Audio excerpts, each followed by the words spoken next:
We are now recording and we'll begin in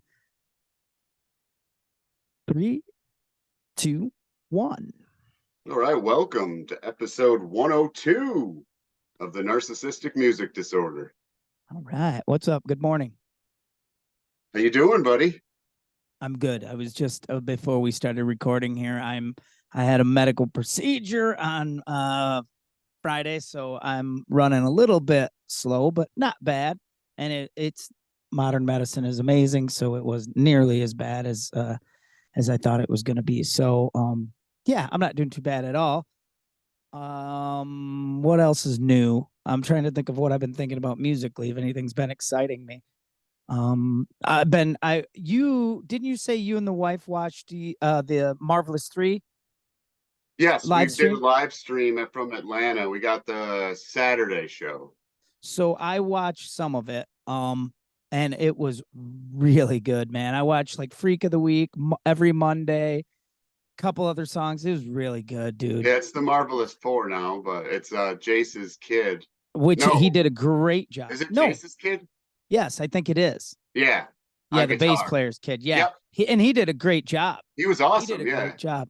I'm super jealous of that kid. And he looked great. He fit in. He didn't look awkward at all.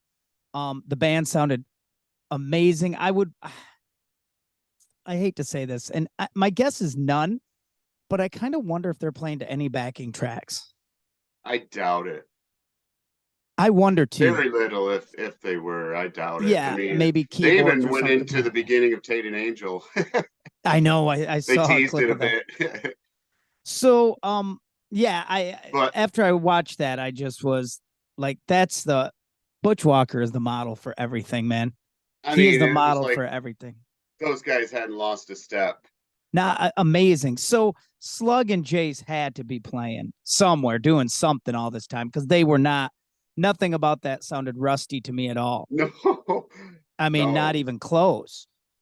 You know, like some of these guys get back together and it's a train wrecky or not train wrecky, but you can tell they haven't played in a while or whatever. But they were spot on, man. And I Butch know. sounded killer. It's the model. Butch Walker is he is the that's the dream, man. I saw some. He's killing it. I saw some clips of the Chicago show. I think it was last week, and that was looked killer too. So Yeah, what a great band. I owe Todd Long is the one who turned me on to the Marvelous 3 because he and Molly and if you know that the guys in Molly were like big Butch Walker Marvelous 3 fans, you can hear it in Molly big time that they were yeah, taking cues from there and that they were playing some shows together. And because I thought Todd told me this could be wrong, but I thought that place in Grand Rapids called the Mixtape, I thought Butch Walker was involved in that in some way. I mean, he had a song called Mixtape, but I know, but I thought Todd had said he was involved in it in some way, oh, and maybe maybe. I imagined that, but I'll have to ask Todd sometime. So, but yeah, the Marvelous 3 reunion is killer, and I just saw. I would be remiss if I didn't mention this. One of my favorite guitar players, a guy named Ricky Dover Jr. from Tuck Smith and the Restless Hearts, has left Tuck Smith's band and is out on the road right now with Grace Potter. Grace Potter. Yeah, she's lucky to have that dude. Wow. He is, man. They're killing. I saw some live clips. I'm sad that I don't know who you get in Tuck Smith's band to replace Ricky Dover Jr. Of course, there are guys out there who can do it and will do it and do it great. But Yeah. man, Ricky Dover is like, I don't know. He's like a guy who's, I don't know, from another time. I mean, Yeah, he is. he stepped Like, into he's like Jimmy Page, and he's like, right. I mean, he plays like Keith Richards. I've seen him do Stones tribute things and Rod Stewart stuff, and Yeah. now he's out doing battle. I mean, I saw him ripping with Grace Potter. I saw a clip of him. So Yes. yeah, I'm really happy for him. And of course, he played a couple songs for Ghost of Sunset too. So I'm such a huge fan of his. And when I drop his name, like, hey, Ricky Dover Jr. played on this track or that track, not everybody knows who that is. But if you know Tuck Smith, I mean, that's my kind of rock and roll, kind of like Dirty Honey and Tuck Smith and the Struts. And there's not a lot of new stuff I like. Yep. Yeah, there's some really cool stuff there. So That's awesome. Ricky Dover Jr. With Grace Potter's killer. So Well, all that rambling. Oh, go ahead. I'm sorry. could I have a couple minutes of your time to talk about the band All Day Sucker? Go ahead. Preach. Okay, All Day Sucker is a band that came up in with like the Wallflowers guys. They're pals with them. It's Jordan Summers and the only other person I know, Morty Coyle.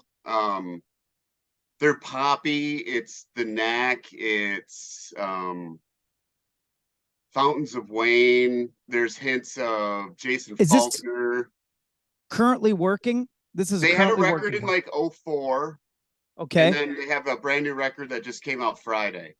Okay. All Day And I Sucker. can't stop listening to it. It's phenomenal. It's I sent Denny Smith. I told him to check it out. I mean, I hear hints of Cheap Trick, dare I say, in there. I mean, it's Well, really cool, man. then I'm in. I mean, you've said all you needed to say. It's really cool. Cool. Yeah. So yeah, I'm check loving out that. it's called Feel Better by All Day Okay. Sucker. All Day Sucker. All right, man. I will. You've rarely, short of what of Radiohead, you've never really steered me wrong. I was listening to it when you called. You listening to what? Radio the All Day All Day Sucker? Sucker. Nice. Killer. All right. So what's today's topic? Today's topic, we've covered debuts and sophomores. So we've mentioned it multiple times. The third album. The third the album. sometimes make or break album. I would agree with that. And I have a couple examples on my list that are 100% were make or breaks. And by make or breaks, I mean, it was kind of like, hey man, you got to come up with something and we're going to have to terminate this relationship. Yeah, the label's thinking, dropping this guy and then something happens like this third record.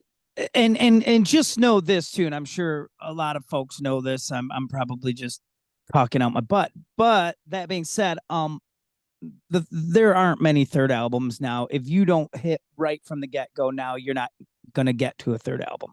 There's just no way. You cannot have two marginal successful albums and expect a third album in today's industry. It doesn't exist. They're not going to wait. They won't wait for you to develop. I'm reading Rob Jordan's book called Dreaming the Beatles right now, and he was talking about, how the Beatles pretty much started the whole album thing. And then everyone was worried when CDs came out that was going to ruin the album. And because of side one, side two, you mean?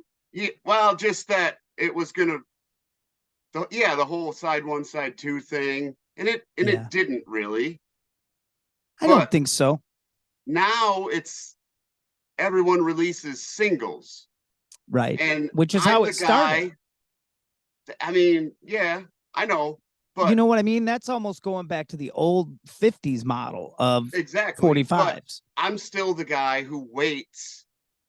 I mean, you guys in Ghosts of Sunset, The Great Affairs, you guys all release singles. I'm the guy who waits for them to be an album. Yeah. And and if it never does, then I go get them. But I'm the guy who waits for them to become an album. Well, and that's, I mean, I'm sort of that way too. I think what CDs did to hurt the record business is, I think skipping tracks is what changed, because to lift the needle up and then drop it on the next song was hard, physically hard back in the day. So you'd let it play. And then, I mean, even for me as a listener, I mean, just because I have NMD doesn't mean I like every song and every album I buy. So there have been some albums, where you're like, I just want to get me through whatever this song is. So, you the ability to skip was kind of cool. Cassette tapes were, I mean, skipping a cassette tape sucked. Although they did make a cassette tape at one time where it would stop, or maybe a cassette player that would stop at the next track. You could hit fast forward and it'd stop at the next track. Oh, mine was awesome. So fancy in my car that when I would hit fast forward on the cassette, it would start playing the radio. So you didn't have silence. Oh, wow. That is nice. Wow. Wow. High tech for sure. Yeah. Wow.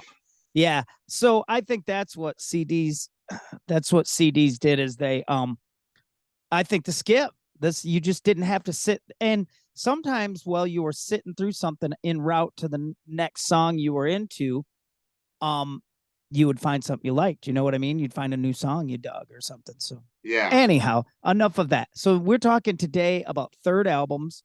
Um, Again, the make or break albums.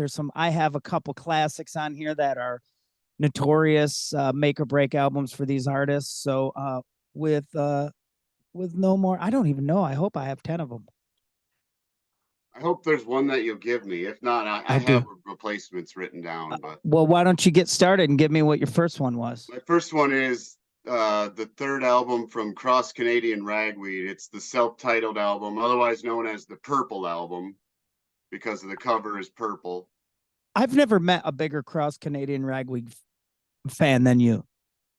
Like you love No, those guys, and I only knew one song, and I can't even tell you what it was. It was cool, and it came out in a weird time in country music. They were pitched in like, to at least when I was seeing them, they were like almost on. They were a CMT band. they were on CMT. Yes, And they had a single, and it was cool. There was it was another Fighting band. For. It was called Fighting For, and then they had another one called Alabama. Man, I'll have to find it. They had I'll have to. videos for those. Yeah, it would have been one of those then because they Yeah. came out, and there was another band that came out called Pin Monkey. That Yes, was I know kind of Pin the. Monkey. They were kind of I mean, they almost felt like alternative country artists that had snuck through the gate somehow. Which I guess Cross Canadian Ragweed, maybe are they like an alt country type thing? Would you say? I would say America. I mean, leaning more towards they're more rock and roll. I mean, they're Okay. yeah. I mean, huge Ray Wiley Hubbard influence in that band. And they're where are they from? Are they from Canada? No. They're no, it's Grady Cross is the cross, and then Okay. Cody Canada is the Canadian, Oh, where are and they then from, Randy Scott? Ragsdale is the drummer. That's where the ragweed came from. Okay. And then Jeremy So Plato's the bass player. He didn't get included. His name didn't in get the title, included. where are they from, dude? Louisiana, Texas, mostly. Not where I had them at all, dude. Yeah. Obviously, I thought they were Canadian, to be honest with you. Nope. Okay. Louisiana, Okay. Texas band. Oh yeah, that would explain another reason you love them. Yeah, I mean they're good friends with the guys from Reckless Kelly and stuff like that. So Yeah. And their third brother-in-law album. with Cody's brother-in-law is Wade Bowen, who I've mentioned many Yep. times on here. I Yep. think Stony LaRue, who's another Texas guy, is related to those guys, to Cody as well. Oh, cool. Yeah. So what was the album title again, dude? Cross Canadian Ragweeds. It's just self-titled. It had like 17, one of their bigger hits, and Anywhere But Here, Brooklyn Kid. All right. For some reason, that 17 sticks in my mind. All right. Well, my first one. Oh, let's make it simple. We'll go to the third effort by one of our favorites. It's Southern Rock Opera by the Drive-By Truckers. Oh yeah. They had Gangsta Billy come out. They had Pizza Deliverance, and then the third thing was Southern Rock Opera. And if you listen to like Pizza Deliverance versus Southern Rock Opera, there's a huge, huge, huge growth to it. And I think Southern Rock Opera is kind of where the template for what the truckers were going to be for the next 10 years or Yeah, where so they kind came of from. shared and took turns. Yeah, and where it was Because going to Pizza be Deliverance that. only had one Cooley song. Yeah. So get this, there's a local band up here. And I can't think of their name off the top of my head, but they posted a video last night. They're playing a bar in an adjacent town here, and they played Marry Me Oh, by nice. the Truckers. It was cool. Yeah, they did a great job on it too. But it's funny that Drive-By Truckers and Isbell and all those guys are getting popular now. Because Yeah. man, there was a time when nobody liked that stuff, man. Nobody. No.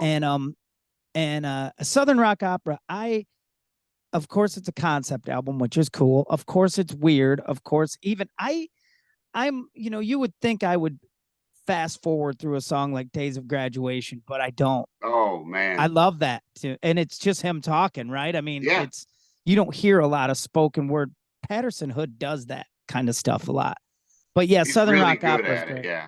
Yeah, and of course it has one of my favorite Cooley tunes of all time, Zip City's on it. Zip City. Yep. And that's a great tune. And I love Ronnie and Neil, and Angels in the Fuselage. yeah, And I yeah, mean, it's That's a classic to me. That's a classic Truckers album for sure, and it's raw too. I mean, it's not super polished. It's rough around the edges for sure. It's not as polished as what was going to come after it. What do you got Yeah. next?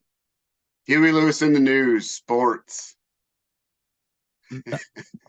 Wow, what a killer! I mean, what a killer, dude! What a One of great. my first So, loves, you know. what was it? It was what were the previous two? Because I mean, I know one of them had Working for the Weekend on it. It was Picture This was one of them. Okay, And and then then maybe a self-titled.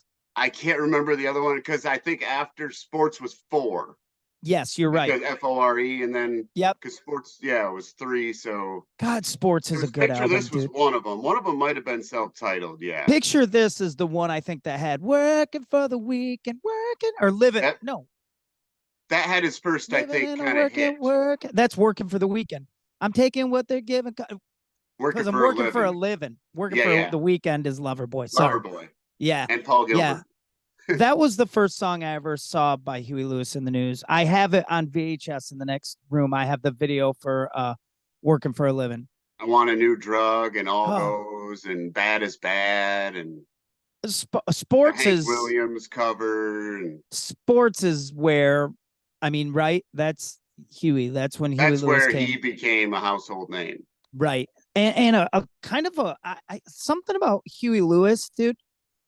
Kind of a became like a cultural thing almost. I don't know why that is, but there was something about his look, his Yeah, band, the music. It was so, and you would think guys like us with NMD would like completely hate Huey Lewis, right? We would, right.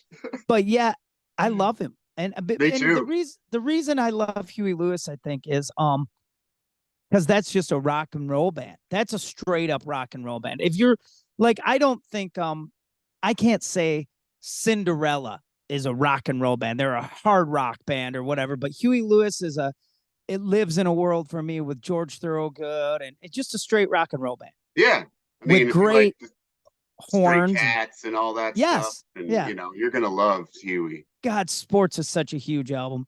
Plus, Huey Lewis is just, I mean, he's just a legendary cat, and did thanks to Back to the Future, kind of got woven into the fabric of America almost of our history. Yeah. So yeah, I love him. Good one, man. That's a great one. So this third album followed one of the what I've identified in my life as one of the greatest albums of all time. Following the Southern Harmony and Musical Companion, the Black Crowes released an album called Amorica. And Yeah. Chris Robinson pitched Amorica as like he said, Amorica is, our place. It's not America. It's Amorica. He was really Chris Robinson in between Southern Harmony and Amorica in that era. That's when Chris Robinson, I don't know if he started listening to the Dead a lot or whatever, but they were starting at Amorica, things were starting to get a little jammier. Now we had bongos and stuff on the record and Yeah. but it had some great songs on it. I mean, Wiser Time is on there, which is still a Crows classic. Gone is on there. A Conspiracy. If you watch the video for A Conspiracy, I mean, and I saw the Amorica tour and they were a little loose, dude. I mean, things were getting blown. I know Mark Ford was getting pretty bad then. Chris looked pretty dirty, but they were, for a third album after coming off Southern Harmony.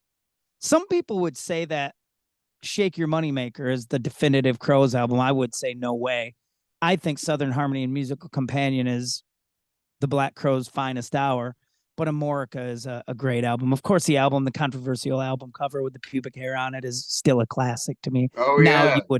you would laugh at that. Now that's laughable to think it was such a big deal. Yeah, now But it's just what did they change it to? Just like a red, white, and blue bathing suit or something? it's that so that original cover with the pubic hair out the top of the bikini bottom Yeah. was a Hustler magazine cover back in the day. Oh, okay. And so they airbrushed out the pubic hair. But Uh, what a great record. I mean, Amorica's the Poison one was freaking banned for it was just a tongue. I know. And now it seems silly because you can see like I mean, TV, regular network TV, I'm sure. But anyhow, that's my old man rant. What do you got next? I have someone mentioned it on our Facebook page also. I think a couple people did. Continuum from John Mayer. Yeah, again, This you're a is Mayer the guy. this is the one where he worked with Pino Palladino and Steve Jordan, and it Which really is your lineup. shows. That's your Yeah, lineup. Yeah. that's my favorite. Is The that still his? Vultures is just That's not his killer. touring lineup now, is well, no, he's with Dead and No, Company now. But does he tour yeah, by himself still? he's gone back and forth with different facets of his career with guys. He will bring guys back and But you know, he did also. Can we agree that he had that period of time where he was kind of an asshole? Like he was yeah. dating Jennifer Aniston or Madonna, or what, and he was like, he almost went the singer for Sugar Ray, I forget his name, Mark Oh, something. Mark McGrath. He became like an asshole too. He was talking about being in bed with Madonna and all that kind of stuff. Mayer had a moment like that too, where he Yeah, was sort of douchey. I actually think that my opinion of John Mayer changed twofold. Number one was when he's put even before Eddie's passing, he put on the striped guitar and played Panama Live, and it was pretty good. And then I think the Dead and Company thing, if those guys respect him to play that role, that's just not for everybody. You know, I think they expect some musical greatness to stand in that place. And John Mayer does it and has kept, for Deadheads and for the band alike, the members of the band who are still active, I think kept that whole vibe going. yeah, it's cool. But I Yeah. mean, this record he does Bold as Love on here from Hendrix, and it's got Dreaming with a Broken Heart, Gravity, all those tunes. He's a great player, dude. There's Dude, no he's doubt just about it. Slow Dancing in a Burning Rooms on here. It's a masterpiece of a record, in my opinion. Well, and you have made very clear your love for John Mayer. I've You seen have. him twice, and You've yeah, always it's sang his praises. You've always sang his praises, even to me when maybe my understanding of him but wasn't don't love as it all. Like right. well, I Do think I've you mentioned it before. He does a cover of Crossroads, and it's not good. do you But like Your Body is a Wonderland? Do you like that song? no, Okay. no. I wondered. I mean, that was his big hit, his first big hit, right? Yeah, that record's got some cool stuff, but it's got some stuff I can do without All too. right, I Yeah. got you. My next pick is self-titled, and it had followed a couple records on a label called Rough Trade, and I think there was one on or maybe that I might be lying. It might not have been on Rough Trade. It might have been on Folkways or something. But anyhow, the third album by Lucinda Williams is called Lucinda. Oh yes. And it's got I Just Wanted to See You So Bad on it. The Night's Too Long. Now here's what I think is special about this record. So this record, it's Lucinda's third album. On it is Passionate Kisses, Mary Chapin Mary Carpenter Chapin covered. Carpenter. Change the Locks, Tom Petty Tom covered it. Petty. Yep. And The Night's Too Long. Patty Loveless had a hit with that, a top 40 country hit and a video. So this is where I think Lucinda really is getting recognized as a premier singer-songwriter. And it sounds amazing, and everything's amazing about it. Crescent City's on there, which I love. I mean, I love her version of Passionate Kisses. I love the way, and I love Tom Petty. Everybody knows that, but her Change the Locks is so much better than Tom Petty's. And yeah, that third Lucinda album, self-titled, not my favorite Lucinda album. My favorite Lucinda album is Sweet Old World, but this one is about as good a third album. I would guess this album is what allowed Lucinda Williams to continue on and become Lucinda Williams. Otherwise, they'd have I would dropped agree her. with that. She was doing covers. The first album was like, standards, folk standards and stuff. So she was probably on her way to being dropped at some point. So this album probably saved her career. What do you got next? From the Gaslight Anthem, American Slang. I own it. I have yet to get hot on it. And the reason it's not because it's not great. The reason is you gave me 59 Sound, which I fell in love with. But then I got hip Went to to Handwritten. yes, yes. So I'm on that right now. Handwritten is like in my playlist that just comes up when I hop in the car. It instantly is on, and it's those first three songs. It's Yeah, 45, Handwritten, Handwritten. and Here Comes My Man. Those Yeah, three, I listen to them over and over again, and they're good. And I love Gaslight Anthem now because of you. But you told me to get American Slang. I yeah. bought it, but I haven't dove in yet. Oh, I mean, Stay Lucky, the Diamond Church Choir, Queen of Lower Chelsea. This record, The Spirit of Jazz, it's so good. Yeah, I got to get in. Obviously, I got to get in. I got to get it's it. in, and I mean, if you like 59 Sound and you like Handwritten, this is right in the same I ballpark. do. I love both those records, So the only reason I like them is because you turned me on to them. But I heavy do that. Mats, heavy Springsteen influence again, just like American, This, yeah, 59 Sound. So yeah, cool. it's Yeah, just fantastic. that was a gift from you for sure. That was a gift. What do I got now? This is the third album. This was a big album for this band, and the reason is number one, it got them a video that maybe got a little MTV airplay. It landed them on Tom Petty's tour that they opened for Petty, and it's Hollywood Town Hall by the Jayhawks. Oh yes. Um, this is this was not my no, I take that back. Hollywood Town Hall was my first Jayhawks experience, and then I went backwards, and I remember I bought Blue Earth, and when I pulled out of the Believe in Music on 28th Street and put it in the cassette player or in my maybe even in my Discman, I don't remember. Yep. But I remember thinking, "Oh my god, this is super country sounding."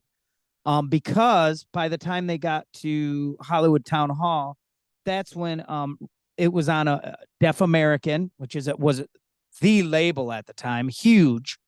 And still probably is. Rick Rubin had a hand in it. George Draculius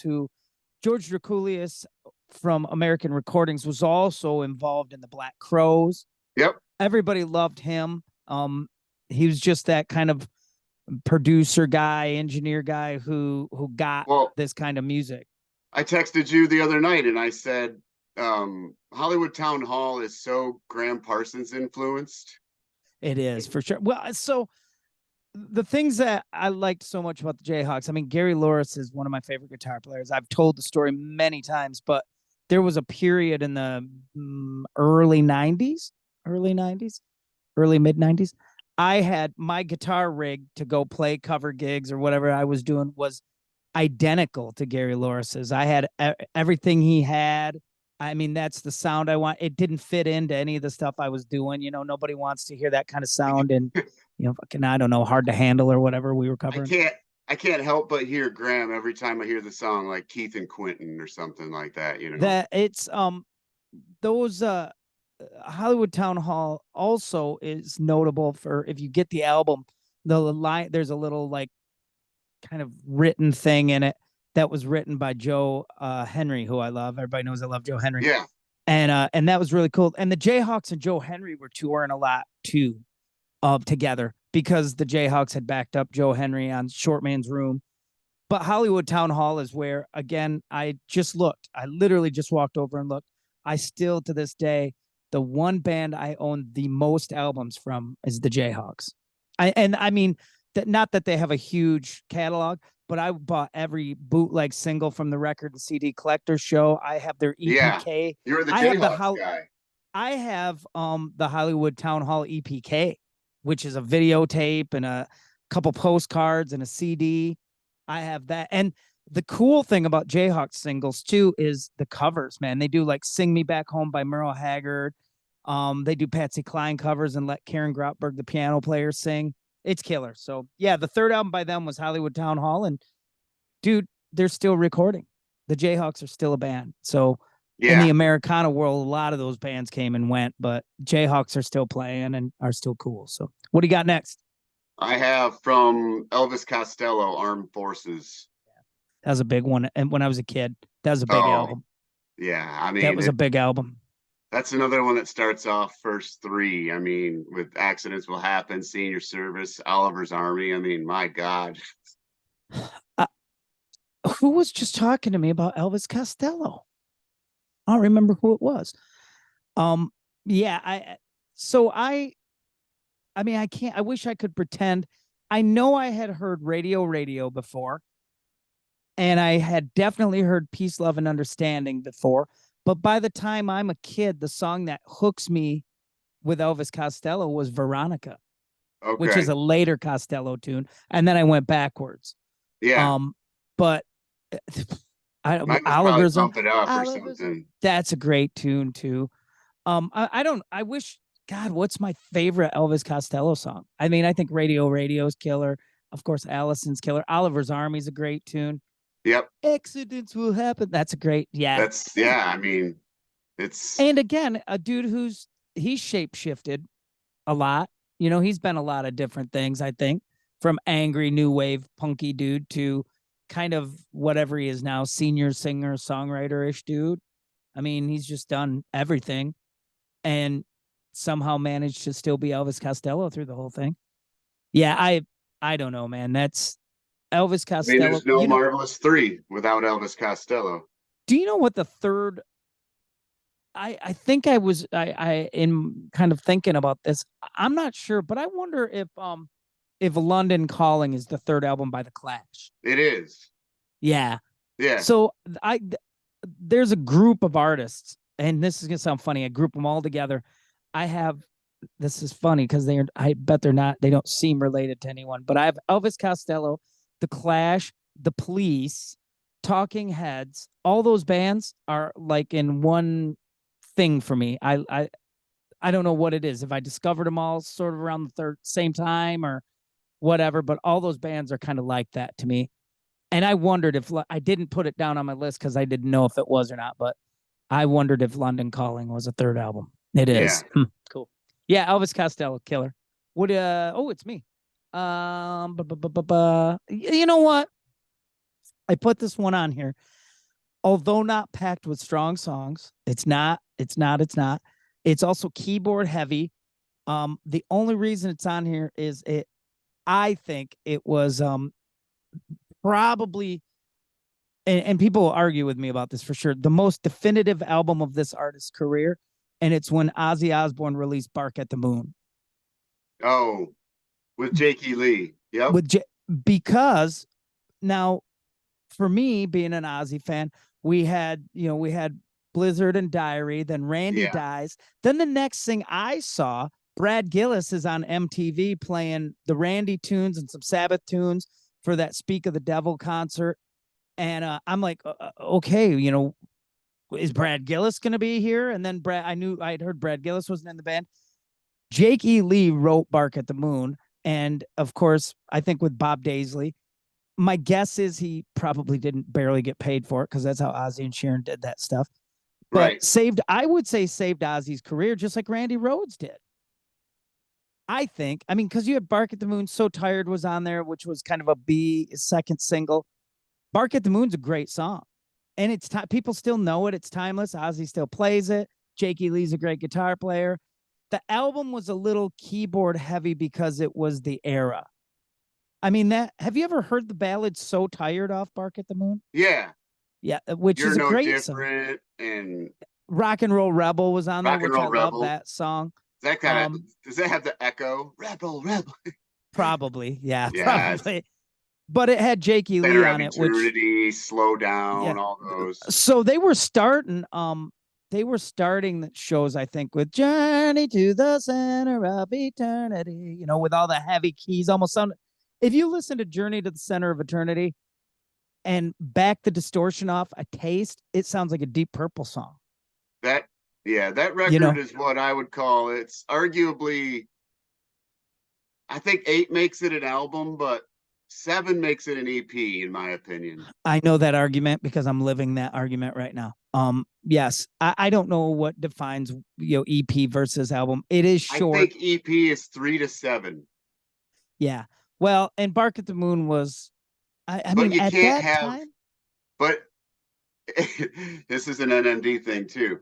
You can't have 8 3-minute songs though. Come on. Right. Well, you can have 8 6-minute songs. Yeah, I see what you're or saying. 7-minute songs. But I mean, if you're gonna, you can't have Molly's not going to release a 7 song and call it an album. They're going to write 10 or 12. You Yeah, know what I right. mean? Right. And the thing, I mean, by that time in 1983, after Randy's death, after the finishing up that tour, which would have been the Diary tour, um, Ozzy was on Just fumes, trying to dude. stay relevant, Plus, probably. he was a mess. I mean, Yeah, but the other thing we have to say is that the tour for Bark at the Moon, I think, was when he brought Motley out. That was the Motley Ozzy tour, that was a which big is video too. That huge, Bark at the huge. Moon video. Yeah, it was great. So was So Tired. If you see the video for that ballad, I love that ballad. I turned Quinn, my son, onto it. Um, it's killer, and the The video's really other cool. the other album after that though too was similar to this, and it was not. It had some cool stuff on it. The Ultimate Sin, but Probably it my was, least favorite. yeah, I mean, it had some, like, the a video was the big thing with the girl on the billboard and Yeah, whatever. that was for Shot in the Dark. Yeah, Yes, which he didn't and write either. no, actually, have you ever heard the original? Yeah, That's a cover, we dude. We we talked talked about it about it on the show. I can't because remember the what it guys was. turned me on to it. It was Phil Sasson, the bass player. It was Yes, his old band. yes, that's what it So was. what were the singles off Ultimate Sin? It was Ultimate Sin, which is Overkill, Enough is Enough. Something Which I about a think he's bomb. Thank God for the Bomb. Thank God for the bomb. Yeah, and then Shot in the Dark was a big single. There was also Lightning Strikes or something. Yep. Yeah. I don't know, dude. By that time he was super bloated too in the videos. He's huge. And Secret Loser. yeah, I Bark at the Killer Moon, of Giants. Killer of John threatens us. Very nuclear, Yeah, nuclear. fool Yeah, like you. Shot in the dark. yeah. I definitely Never know Bark at the why. Bark at the Moon was the better album of those two for sure. Because then after Ultimate Sin, Jake is gone anyhow, right? Yes. Yeah, Yeah. he was. All right. What do you got next? I have from Elton John, Tumbleweed Connection. Give me some songs off that. There's no singles. But like there's songs on this record. It's kind of a concept album. It's Americana. It's a country feeling record for Elton. If you like, songs like Ballad of a Well-Known Gun could easily Yeah. have been a single. See, I My think favorite that. Go my ahead. Sorry. favorite record is Don't Shoot Me, I'm only the piano player. And this record is, well, I think it's right after. I think Don't Shoot Me is soon after this one, or maybe one after. But if you like that, you're gonna like this record, even though there's no hits. Amarina is a great song. There's some pretty heavy stuff on here too. There's a couple songs that are pretty heavy subject material, but it's Bernie Taupin was on top of his game writing on Dude, this I record, think and that there was a it's really period in. cool. I think there was a period in Elton John's career, and I know that Clapton had this period too. And I've heard Clapton admit it. I don't know if Elton John would admit it or if it's indeed the case. I'm speculating. But I think the band changed a lot of those artists. I mean, Eric Clapton wanted to be in the band. Yeah, Ringo and George Harrison wanted to be in the band. I think when the band came out, even though I would guess if I bet Elton John maybe was a Graham Parsons fan, but the band is where all those guys seem to, like all your British dudes started to get real rootsy. Like they all wanted to be like Robbie Robertson in the band. And I know for a fact that Clapton wanted to be in the band. And Harrison wanted the Beatles to work, wished the Beatles had worked like the band. yeah. So that's plus, I mean, do you know what year that album came out? Tumbleweed Connection was like 72, 73. So then you've got Exile on Main Street. You've got, that I don't know, man. The country that kind of the birds, all that It was kind was of coming it out. was 1970. I just looked at my Oh, list. 70. Okay. Wow. Yeah, cool. What do I got next on the old list here? This this will this album was one of the hardest things I think bands do, and I just heard someone talking about it, is replace their singer. Yeah. And it works, but I would say there are more examples of an established band not working with a new singer than working. But the time it worked in spades for a band is by the time uh Iron Maiden released their third album, The Number of the Beast, with Bruce Yeah. Dickinson on vocals, and completely changed the band. Completely changed the band. Gone from, and me and my buddy Tim Pyatt down the street, our friends, we loved the first two Maiden albums. Loved them. I mean, I've told the story many times about wearing my Killers tour shirt and taking a bunch of shit by this woman at the amusement park about I was going to go to hell and all that. But um lit us up, man. Lit us up in line for a ride. It was pretty funny. Of course, as a kid, you're like, oh, but Yeah. now looking back, I mean, I'm sure her heart was in the right place, but she was literally like Tipper Gore PMRC in me. I had that But happen to me too. yeah, it happened to me at a Christian bookstore before too. But Number of the Beast, as I say this as if there was no merit in her story, introduced Bruce Dickinson, who had come from Samson. I mean, my first listen, I wasn't 100% sure. Because Paul Diano was such a rough and punky and kind of, and Yeah. then I had this operatic dude, which was bugging me a little bit at first, but as soon as you heard like the title track, Number of the Beast, and you heard his big scream in it, and even like the previous albums, they were gallopy because of Yeah. Steve Harris writing all the songs. But Number of the Beast was, and they enjoyed their first stateside real hits.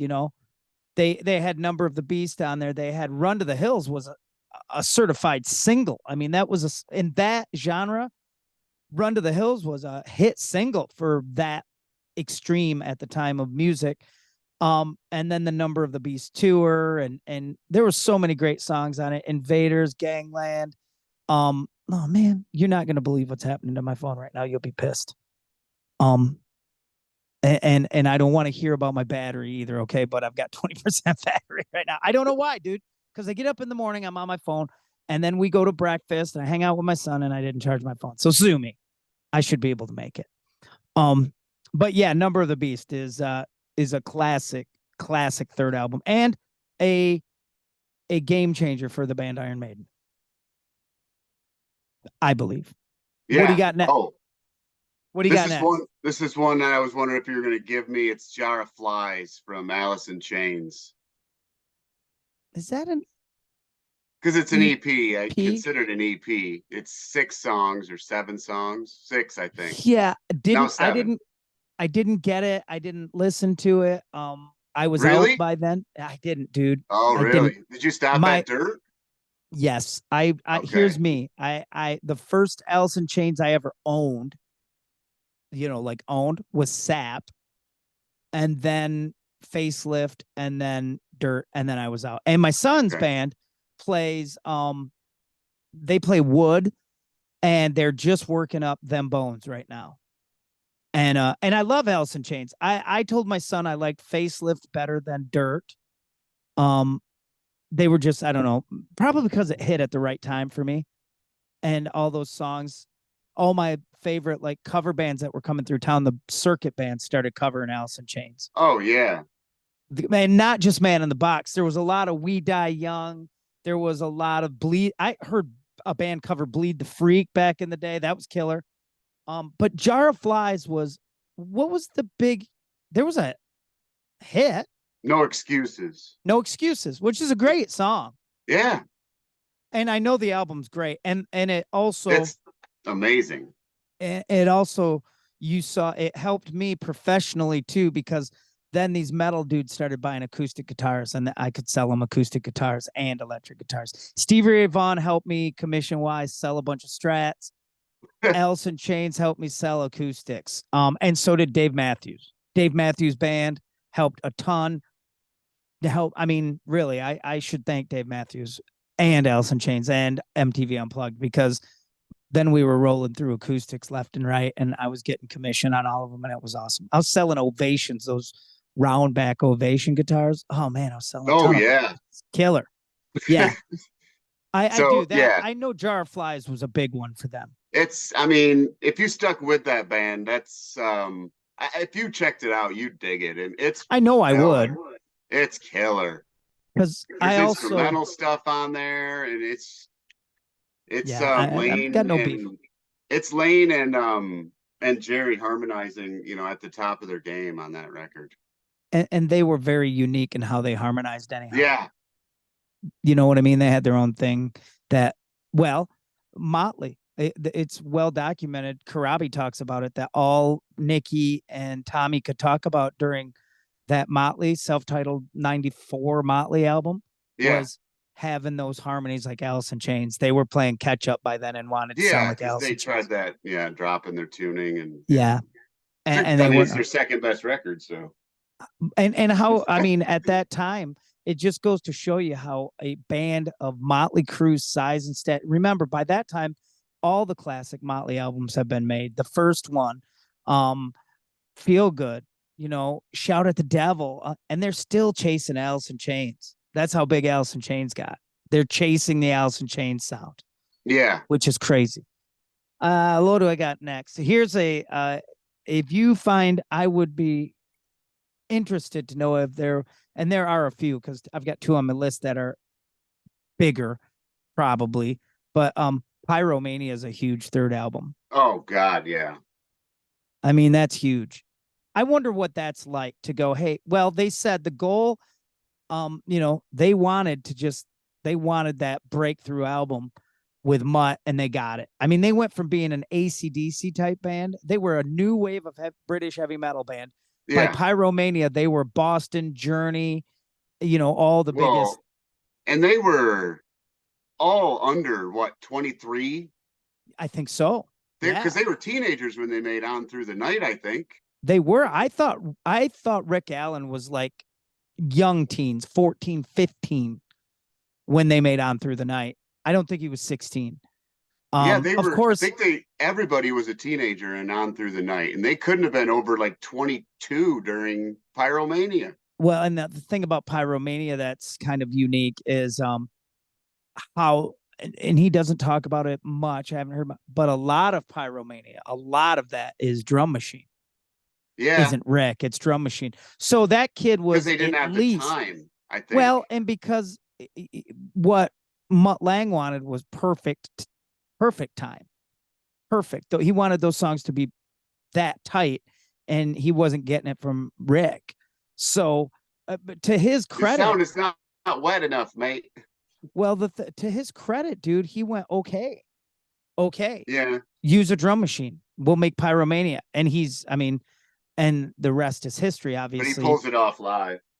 yes, he does. Now more than ever. When you think about from Pyromania to Hysteria on through the catalog, from On Through the Night, High and Dry, there's two albums, and then Pyromania on.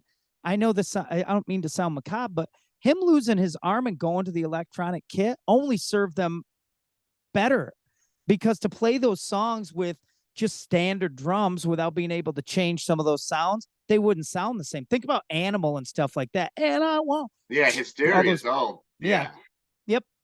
But yeah, Pyromania, if you're going to make you talk about, I know they made it a couple times, or maybe it's Hysteria. One of those albums they made two or three times, like completed and erased and started again.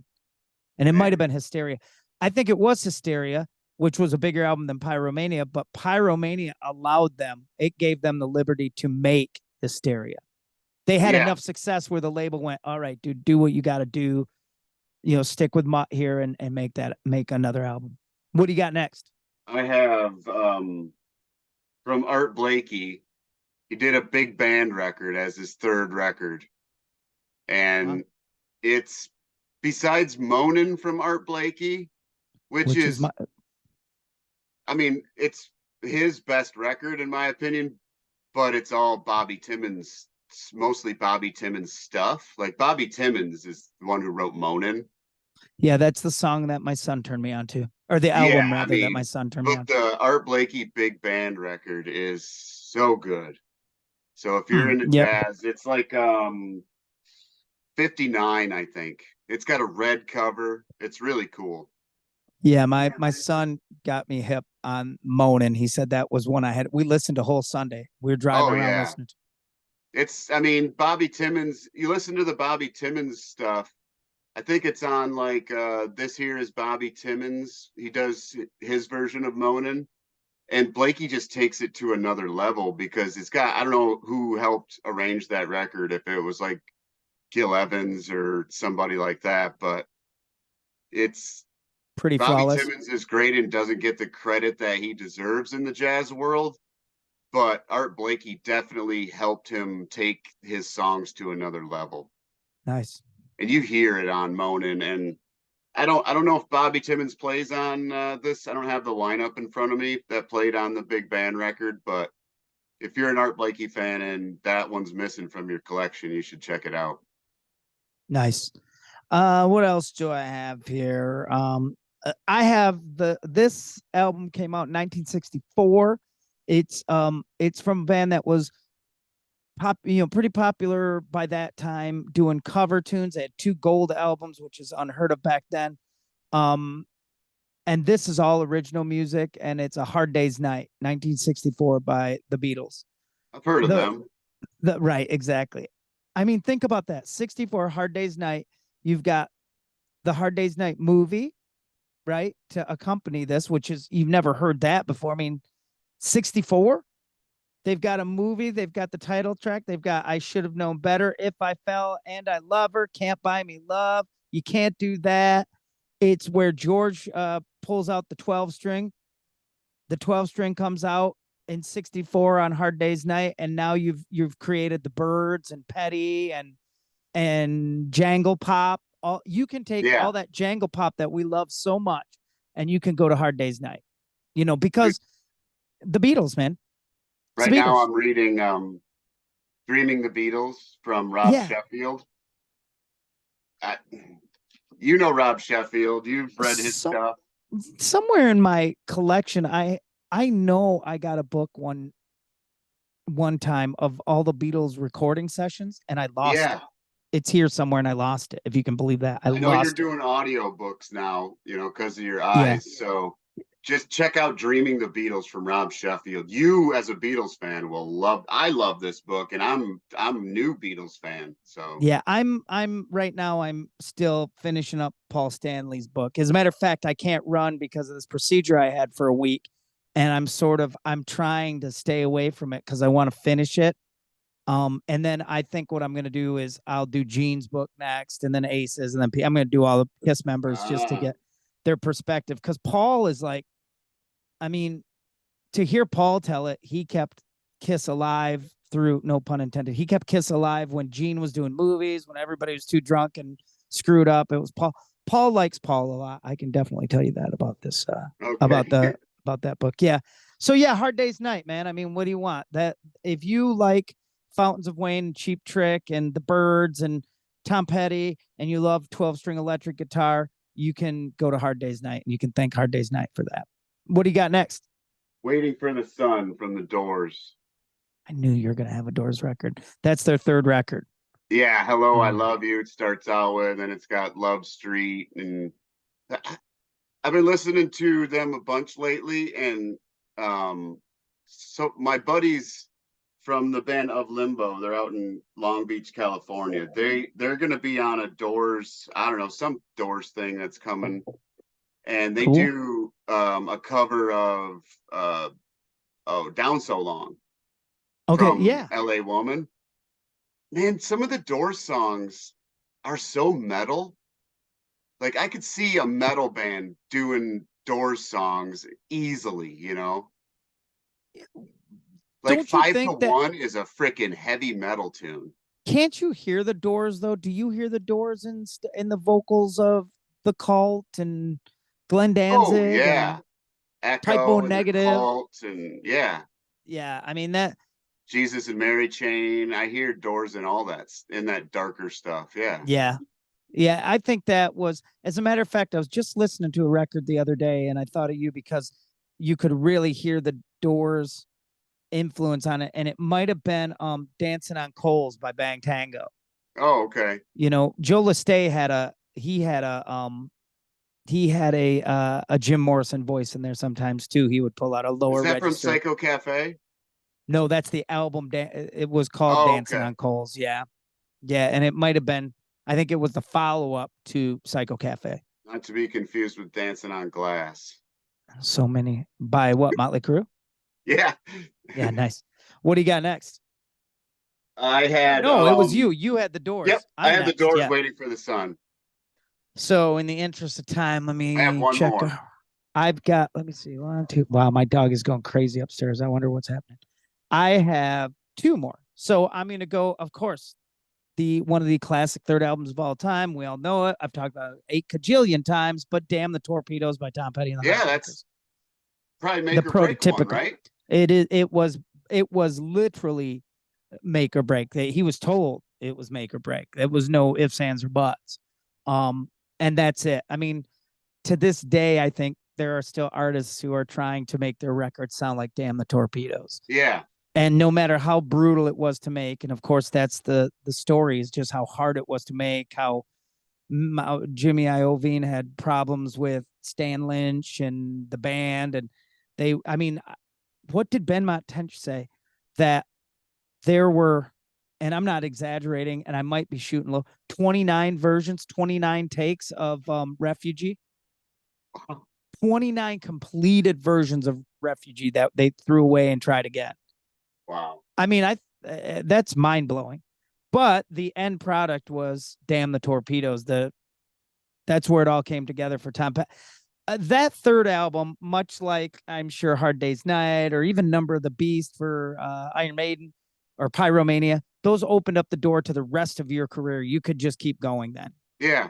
And you Zeppelin could, 3, all those. yes, Yeah. and which I almost had. I almost put Zeppelin 3 on because that's their West Coast sound album. Yeah. Which I love. I love that side of Zepp big time.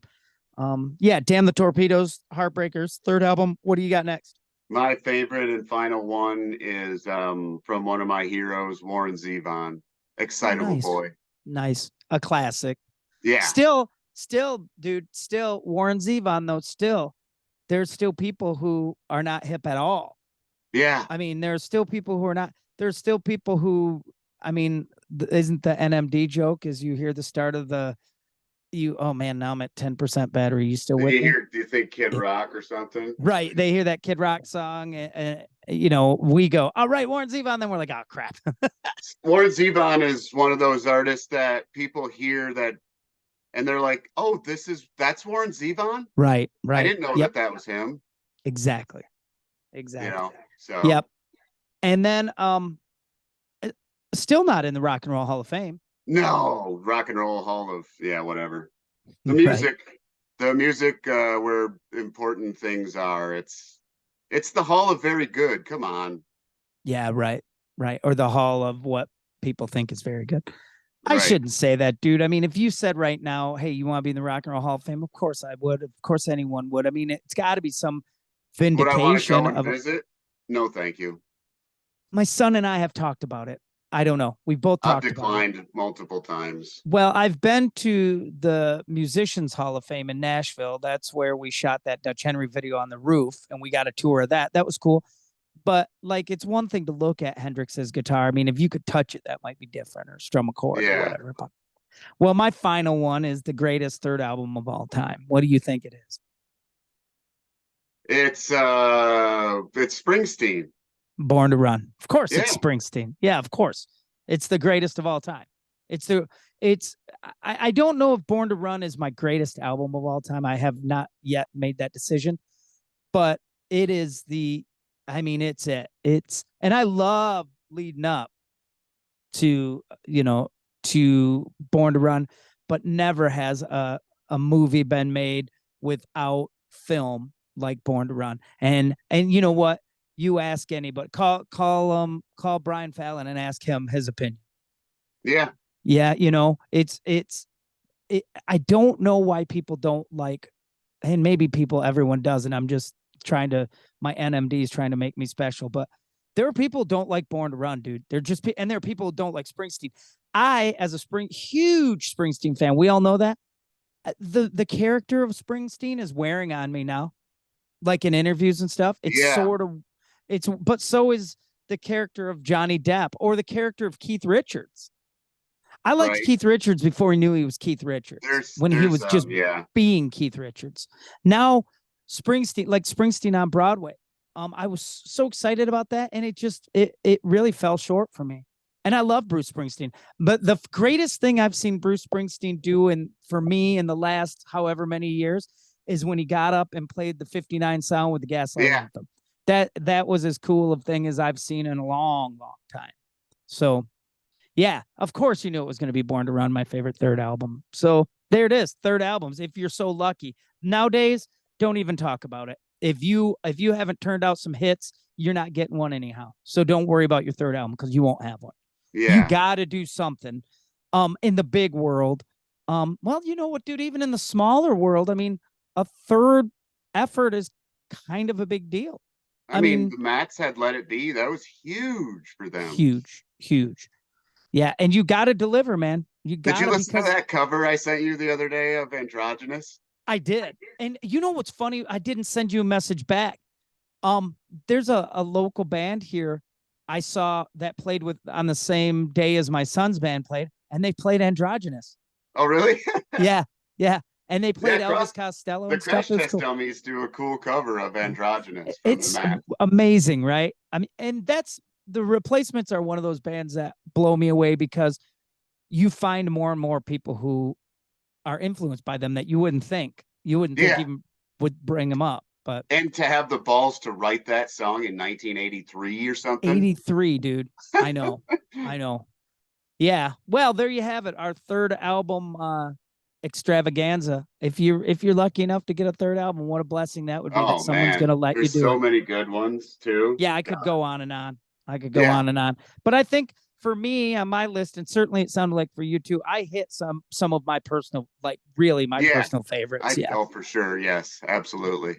I mean, I got Lucinda Williams and Number of the Beast, so that's important for me. I gotta have Yeah. both of those things. You got Art Blakey and I got Art Blakey and yeah, Gaslight Anthem.